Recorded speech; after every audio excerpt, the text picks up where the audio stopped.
Hello and welcome back to The Drum Show. This is your weekly media and marketing magazine show that aims to prove that marketing really can change the world. I'm Senior Reporter for Tech at The Drum, Chris Sutcliffe, and today I'm joined by a distinguished panel of experts who will be going over today's most important stories with me. We're going to be talking about the influencer pay gap, particularly as it relates to racial disparities in pay for influencers. After that, we're going to be talking about how brands engage with religious festivals based on some of Tesco's work around Ramadan. And then finally, we're going to have a brief chat about NFTs and where brands are getting them wrong.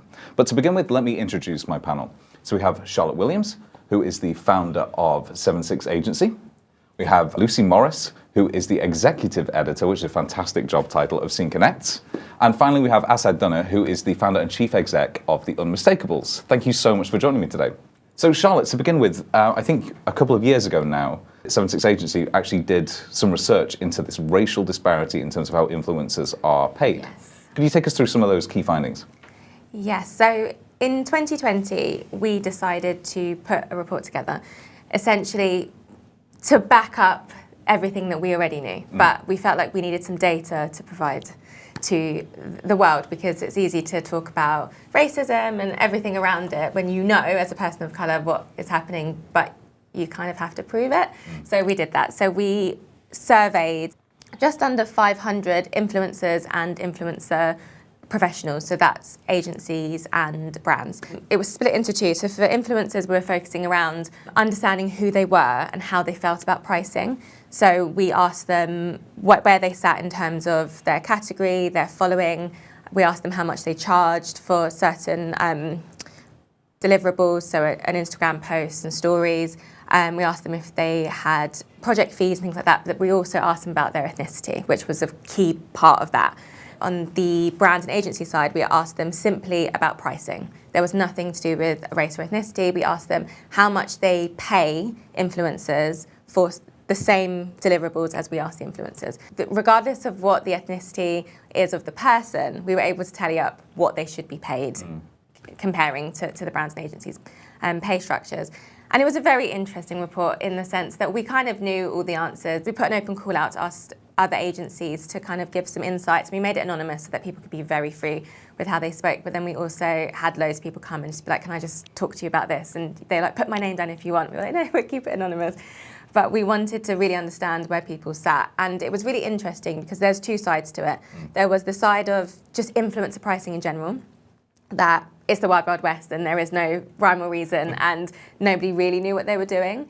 And there was a lot of brands and agencies specifically taking advantage of creators, regardless of what they looked like, what category they sat in terms of their themes or topics. And then on the influencer side, it was really sad to see that when we looked at the race and ethnicity breakdown, it was really clear that there was an issue with not only how much people were being paid, but how much they kind of understood their worth. So 37% of the respondents who believed that their ethnicity negatively impacted their fee were Black creators, and 99% of the people who responded with kind of a negative outlook across the whole set of questions around their fee and their confidence as creators were people of colour. So there's obviously a real issue here, and I think for us, we knew it, and something we didn't dive into in this report, but we look to do in the future, was around understanding the breakdown within that as well. So something that we found was that the key issue was around Black creators not feeling that they are being paid correctly, which we know a lot of the time is true. But then under that, it was South Asian creators came really close. But then something we haven't looked into, but we know as a agency is an issue, is colorism. It's a topic within a lot of communities that we understand, but I think outside of those communities, it's not something that is like totally understood. And colorism is essentially being discriminated against, a lot of the time within your own community, but also outside, depending on the shade of your skin. So darker creators tend to be paid differently / tend to get different kinds of work than their lighter skin creators. And I think that is across the board for most kind of racial groups. So before we kind of open this up to the panel, I just want to check, when you were talking to influencers, Was there a sense of resignation about this? Was there anger, frustration? What was the initial response? The response was excitement, I think, around someone talking about it. Because we launched this report in 2020 and we spoke really, and we worked with them as well, but really closely with the Influencer Pay Gap Instagram account. So we had a really great conversation with the founder there and, said, we want to create some data because that account was very much around highlighting the issue. And we were seeing it's kind of an anonymous platform on Instagram. People can write in what they received and then they compare white influencers against people of colour influencers and what they received as payment. So we then wanted to create some data around that. So we used some of their work as well, which they kindly gave to us, which was fantastic. But generally, creators were really happy to have the conversation. And we had a lot of creators who weren't people of colour that wanted to talk about it as well, because they wanted to learn. And I think that's what's quite interesting. After the BLM resurgence in 2020, it really opened up conversations around kind of racial disparity across all industries, but within the creator industry, it made a lot of creators, white creators, wake up and think, oh, maybe I could help in some way. And this report, I know for a fact, has been used many times as like a backup to be like, well, no, this is what's happening, so here we go. Like you said, you had the anecdotal evidence as well, but actually having that hard data will really prove it. And there was a lot of nodding going on from the rest of the panel as well. Asad, presumably this is something that is completely endemic to not just the marketing industry, but kind of more, not just the influencer industry rather, but kind of the marketing industry more generally. That's the thing. We know that there's a pay gap that exists, and we know that that operates in gender, we know that operates in ethnicity, so then it's no surprise when the core of that pay gap applies to the world of influencers, which is unregulated in some way, and there's no actual tally for how much is something worth. I think what was quite interesting in what you were saying was how people really feel underneath all of this, almost this sense of, oh, well, of course that's going to happen, and even the fact that we need to have data to back up what we know and feel. And I see this a lot of the work that we do at the Unmistakable is when we're looking at how to build more inclusive cultures within organisations, so addressing some of this, and marketing communications, to create changes within organisations or within people, you need data and insight to back it up. So it's amazing that you did that and now have that to go to, but it's also slightly sad that we need it, because if we listen to people and value people's lived experiences, then we could have got there as well. Which I think speaks to the kind of the lack of representation within the marketing industry more generally. Lucy, from what you've spoken to in terms of kind of your influencers, what do you get is the sense of hope that things are changing?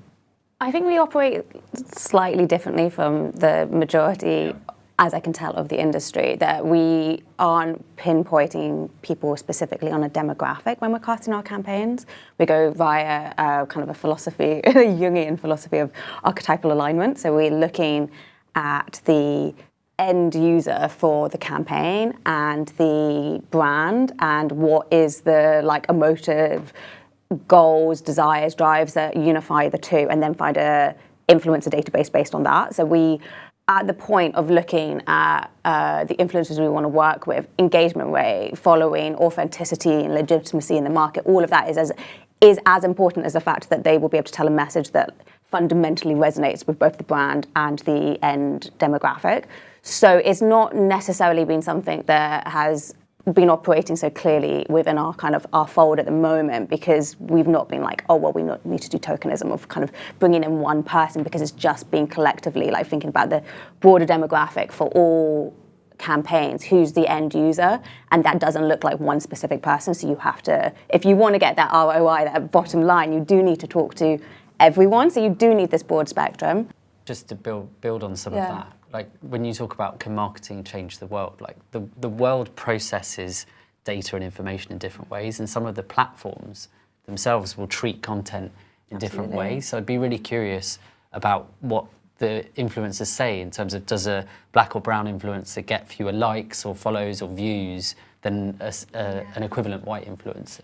I think the entrance to the industry in and of itself is creating those criteria. We do hear about shadow banning on certain influencers who say something that is political, or there is prioritizing of a certain specific look of influencers. There's obviously these rumors within our industry, but just even the points of access to become a full-time influencer requires certain economic stability.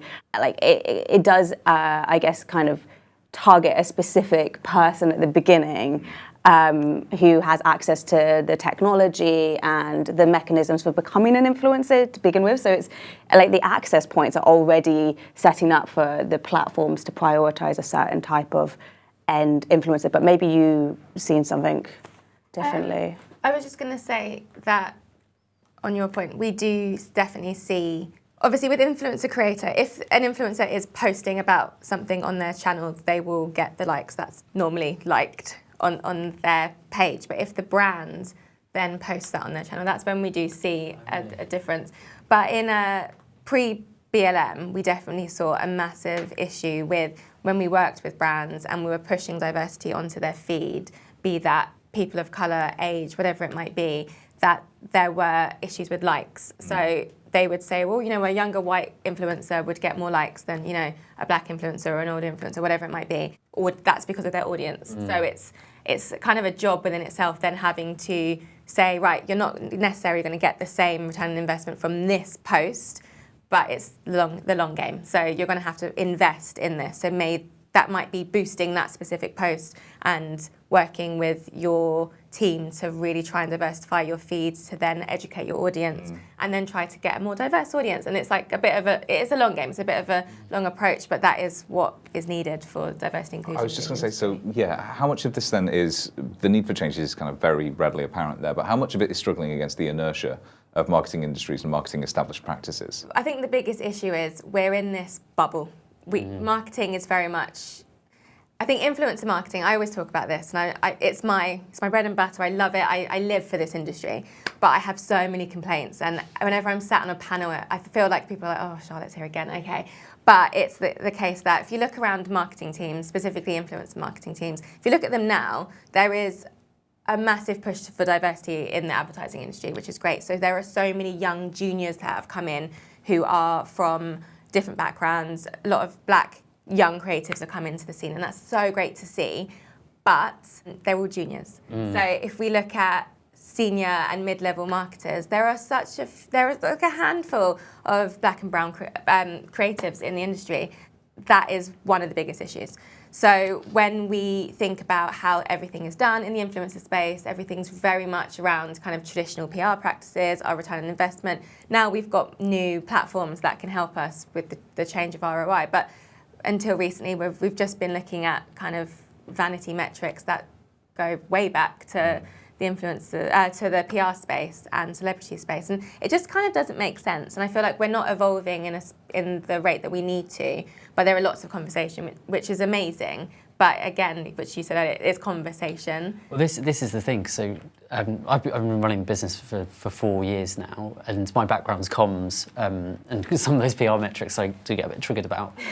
But there was the thing that is so key is what we call inside-out inclusion. So marketing is what goes on outside and what you can see, but it's actually really what's going on inside. So if you apply that to an industry and say, well, what is the industry makeup? What does it look like? And then how does it purport itself when it goes outside? It's only when the inside can change that the outside follows. A lot of people try and get there with the outside, and they're like, let's just change the colour of the people that we show or the people that we put in a lineup.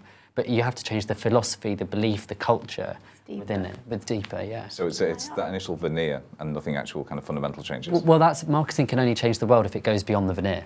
Absolutely. And Lucy? Can I ask, when you were doing the study, did you look at sort of the other aspects that form people's identity? I'm wondering, like, if ability, dress size, like sexual orientation, how much all of that also affects it? Because I guess like identity is so nebulous, it's hard to pinpoint. We only focus on that report, we focus on race and ethnicity, but we are working with MSL. So they released a report shortly after R1 last year in the US, and they're now looking to release one this year in the next couple of months, where I'm working with them as well as some other incredible agencies and individuals in the space, where we are trying to just give an overall view of diversity within the influencer space, and that goes beyond race. And that is really exciting because with my company, we're so small. That report that we created was what we were able to do at the time, but now we've got all of these resources, so we're able to all pull together and build something bigger.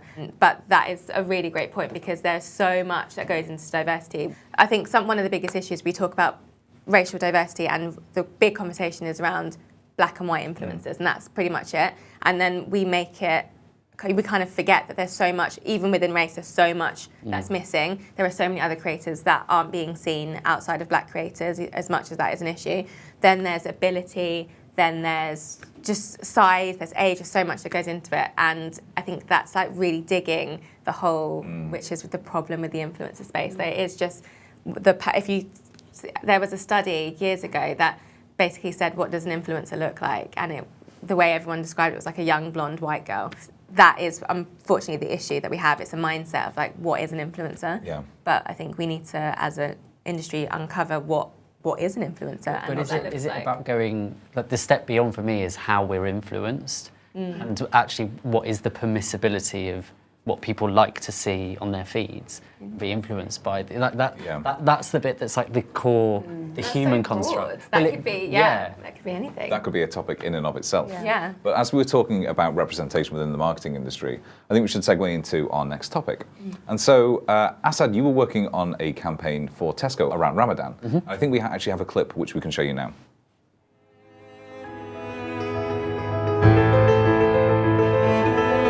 So we've been working with BBH for a couple of years now, and a lot of our work is about how to build cultural confidence. So we've been talking to them about how do you do that, how do you approach brands with ideas. And the Tesco team came to us within the agency and said, we've got this idea, we want to do something around Ramadan. Here's our initial scamp of what we're thinking. We've got this billboard. Could you help us to help bring it to life? So that's where it started from. I think there's those moments that you get where you see a concept and you go, that's going to be brilliant.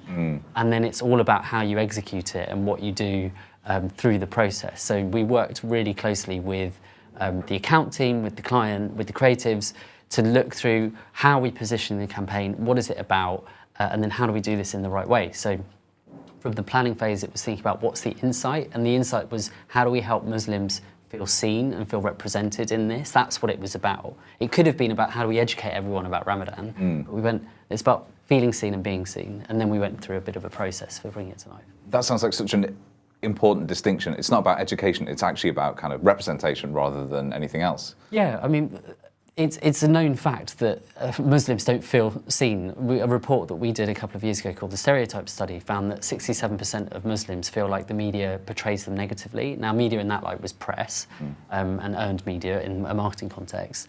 And so it was how do you lean into that and change that? So where we started on that in the planning phase, we then in the production phase were thinking about all the little things that you see. So like how the table was laid out, how to make sure it looked like a Ramadan iftar meal, not an Eid meal, how to make sure it was carefully created. We brought on board a Muslim, or BBH went and found a Muslim photographer who was part of it. So he brought his lived experience to the set. They found a Muslim food stylist called Dina, who then came up with the recipes.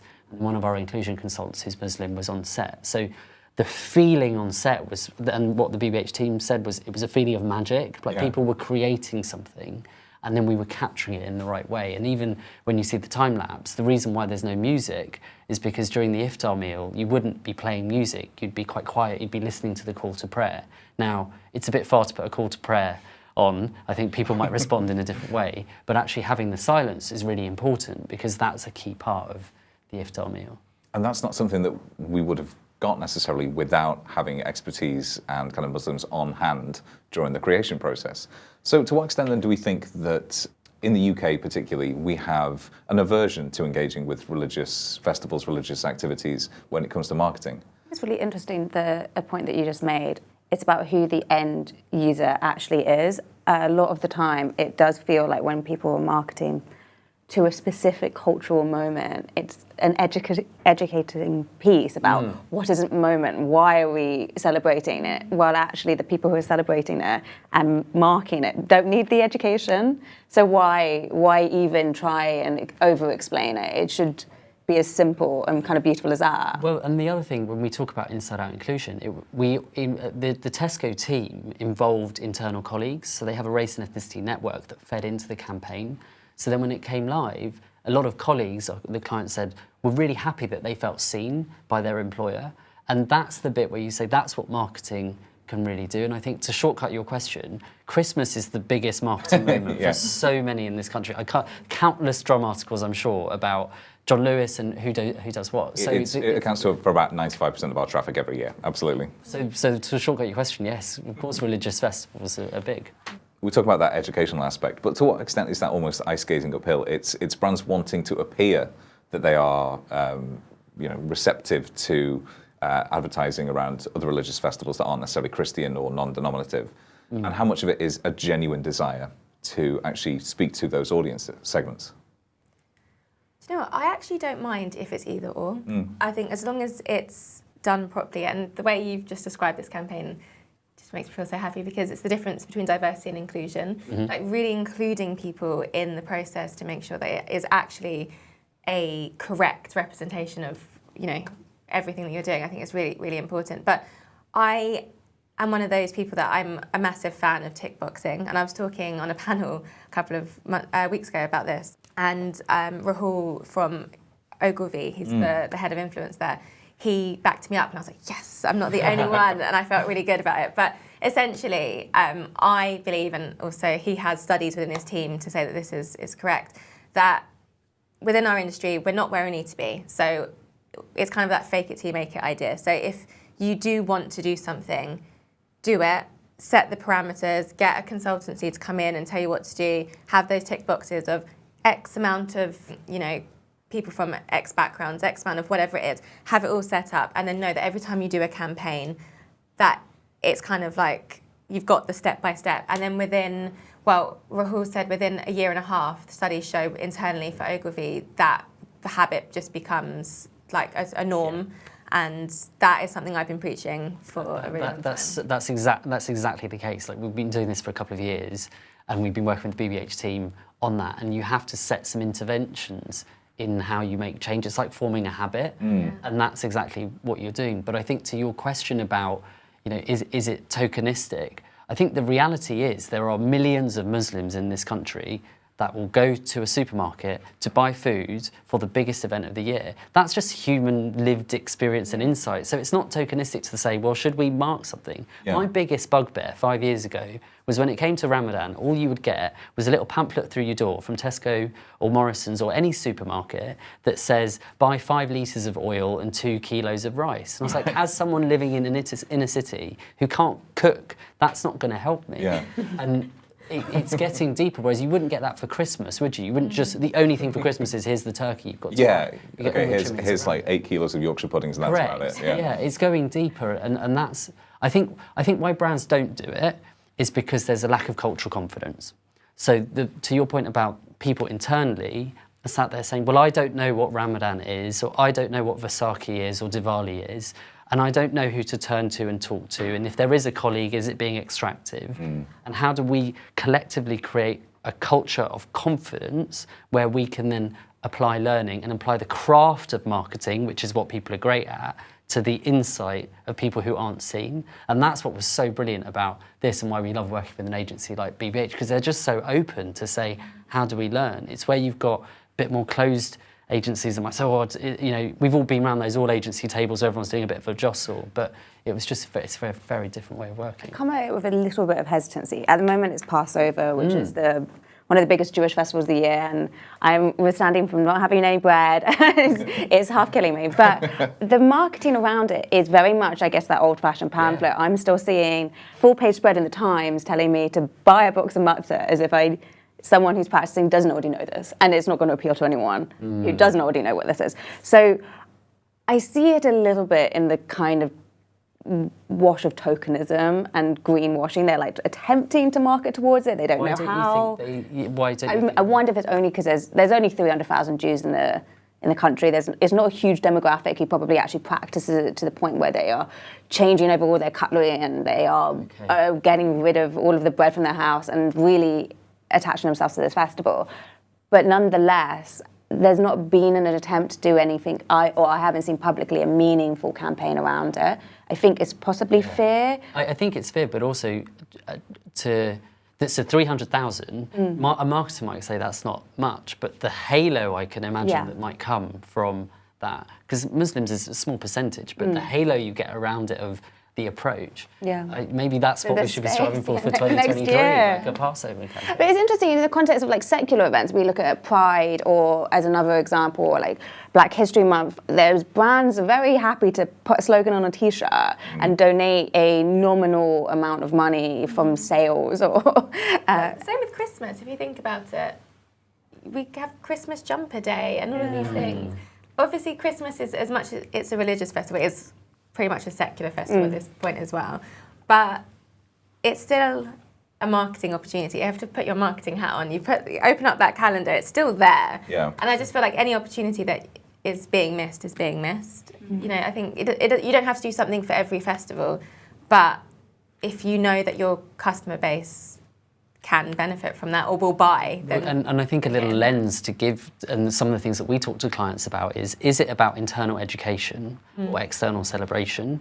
Because sometimes you can just lean into, we're going to educate people about Passover and talk about it, which we do every week. At the beginning of the week, we go, what are the cultural festivals happening at the moment? We had someone who talked about the Mexican Day of the Dead. Oh, cool. We went into that. And that was internal education. But did we then blast that out on our socials and make... No, because it was a different objective. I suppose that what you do when you do that is you do run the risk of an opposite halo effect. You run the risk of brand damage because it appears tokenistic. It appears like you are just dipping your toe into appealing to even a kind of a small demographic of the public.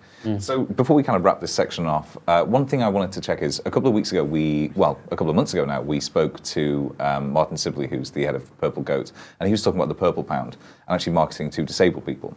He's quite happy if brands take a mercenary approach to this, where they say, look, there's not just a moral imperative to do this, but there's a commercial imperative to do this as well. Is that something that we should embrace almost in the marketing industry and say, well, look, there is a halo effect to marketing to kind of 300,000 people. There is kind of, as you mentioned, a huge amount of sales that go on around kind of religious festivals.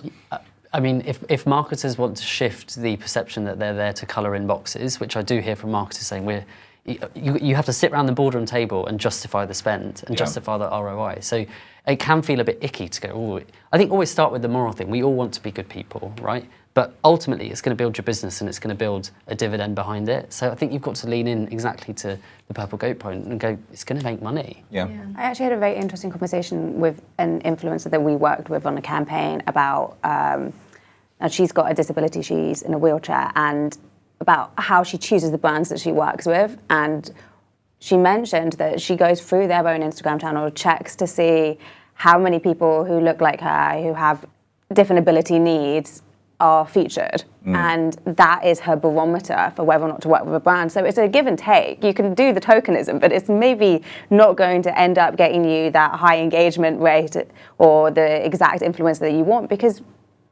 you're asking someone to put themselves and their identity on the line for your brand. So it has to be a holistic perspective. Well, I know at the top of the hour we said we were going to be talking about NFTs as well, but unfortunately the discussion was just so interesting that we ran out of time. So Charlotte, Lucy and Asad, thank you so much for coming in to talk about everything to do with racial disparity and actually marketing effectively around religious festivals.